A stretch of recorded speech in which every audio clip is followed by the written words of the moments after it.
bonjour et bienvenue.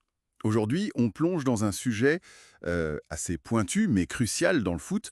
Comment on fait pour que les joueurs qui jouent peu, les remplaçants quoi, gardent la forme? Et pour ça, on va décortiquer une étude scientifique. Elle s'intitule Using Game-Based Compensatory Strategies in Non-Starter Soccer Players, publiée en 2025 dans le Journal of Sports Science and Medicine. Les auteurs, Lee et Pu.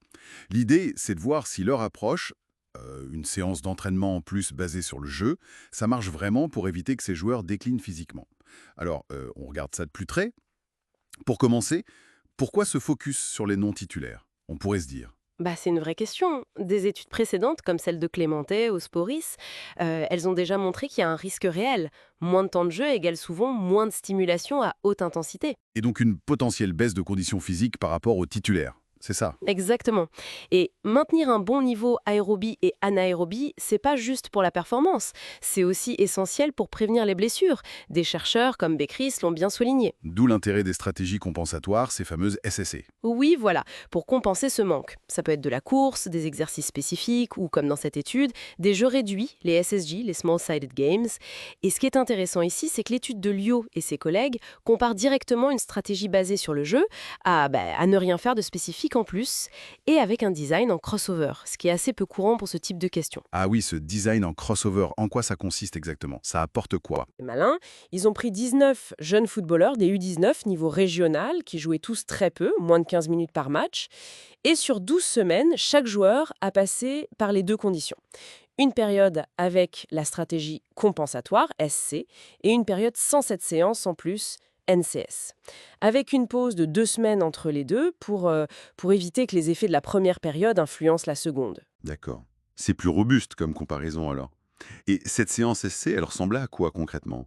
C'était très précis. Le lendemain du match, une séance additionnelle de jeu réduit, 6 fois 3 minutes de 2 contre 2, sur un petit terrain pour que ça soit bien intense. Ah oui, 2 contre 2, c'est très réduit. Oui, avec 2 minutes de repos entre les séries, et l'intensité visée était haute, 8 ou 9 sur 10 sur l'échelle de perception de l'effort de Borg, donc c'est pas juste un décrassage, c'est un vrai stimulus. Compris. Et pour voir si ça fonctionnait, qu'est-ce qu'ils ont mesuré? 2 tests assez classiques mais pertinents. Le yo-yo test de récupération intermittente niveau 1, le YYIRT, pour la capacité aérobie, l'endurance spécifique au foot, Ok. et le AST, le test de sprint anaérobie basé sur la course pour évaluer la capacité à répéter les sprints, la RSA. Bon, alors, le moment de vérité. C'est 18 minutes de 2 contre 2 intenses. Est-ce que ça a payé? Ah oui, et de manière assez nette. Les résultats montrent des interactions significatives. Ça veut dire que l'effet de la stratégie SC était vraiment différent de la condition NCS. Et avec des tailles d'effet importantes, donc c'est pas juste un petit truc statistique. Concrètement, ça donne quoi sur les tests yo-yo? Pour le yo-yo, par exemple. Pour le yo-yo, la distance parcourue était significativement meilleure après la période avec les jeux réduits SC qu'après la période sans NCS.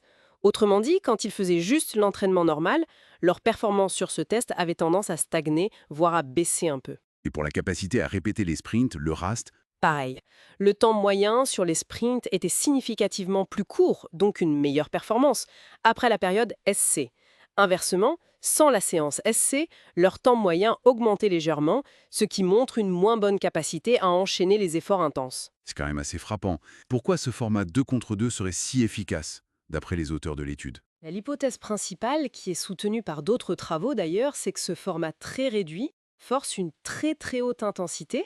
Pensez-y, peu d'espace, peu de joueurs, ça veut dire beaucoup de duels, d'accélération, de décélération, de changement de direction. Ça sollicite énormément le système cardiovasculaire et les muscles, de manière très proche des efforts répétés qu'on trouve en match.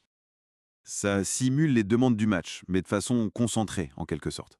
C'est un peu ça, oui. Ça pousse à la fois la filière aérobie, l'endurance, et la filière anaérobie, la capacité à faire des efforts courts et intenses. Donc ça maintient les deux aspects clés de la condition physique pour un footballeur. Du coup, pour un staff technique, la conclusion pratique serait d'intégrer ce genre de petites séances, une fois par semaine, pour les remplaçants. C'est tout à fait la piste que suggère l'étude, oui. Ça semble être un moyen relativement simple à mettre en place et efficace pour maintenir un niveau physique adéquat chez ces joueurs. Après, il faut quand même nuancer un peu. Maintenir la forme physique, c'est la base.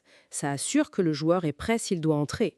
Mais attention, ça ne garantit pas automatiquement une meilleure performance tactique ou technique une fois sur le terrain.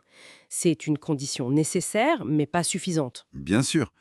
Et puis, comme toute étude, j'imagine qu'il y a des limites. Oui, bien sûr. Les auteurs sont transparents là-dessus. L'échantillon est quand même assez petit, 19 joueurs. La durée d'intervention est de 4 semaines par condition, ce qui n'est pas énorme. Et ce sont des U19 de niveau régional. Donc, est-ce que ça marcherait aussi bien avec des pros, des joueuses ou dans un autre championnat? Exactement. On ne peut pas généraliser directement. Il faudrait d'autres études pour confirmer ces résultats dans des contextes différents. C'est une première preuve intéressante, mais qui demande à être étoffée. D'accord. Donc, si on devait retenir l'essentiel, ce c'est quoi? Que cette stratégie de jeu réduit, spécifiquement le 2 contre 2, semble être un outil vraiment utile pour contrer la baisse de forme des joueurs qui jouent peu. C'est exactement ça. C'est une solution concrète, basée sur le jeu, qui cible spécifiquement les besoins de ces joueurs en termes de stimulus physique. Et ça ouvre la porte à d'autres questions, j'imagine. Est-ce le format optimal? Peut-on l'adapter? Tout à fait. Est-ce qu'un 3 contre 3 aurait le même effet? Faut-il ajuster la durée, la fréquence? Et quid des autres sports co qui ont le même problème? L'étude fournit une base, mais le travail d'adaptation et de recherche continue. Soccer Players. Analyzing the Impact on Physical Fitness Development. Par Lieu, Li et Pou. Dans le Journal of Sports Science and Medicine. Volume 24, 2025. Voilà qui conclut notre analyse pour aujourd'hui. Merci de nous avoir suivis. Pensez à vous abonner et à activer les notifications pour ne rien manquer de nos prochaines explorations scientifiques. À bientôt.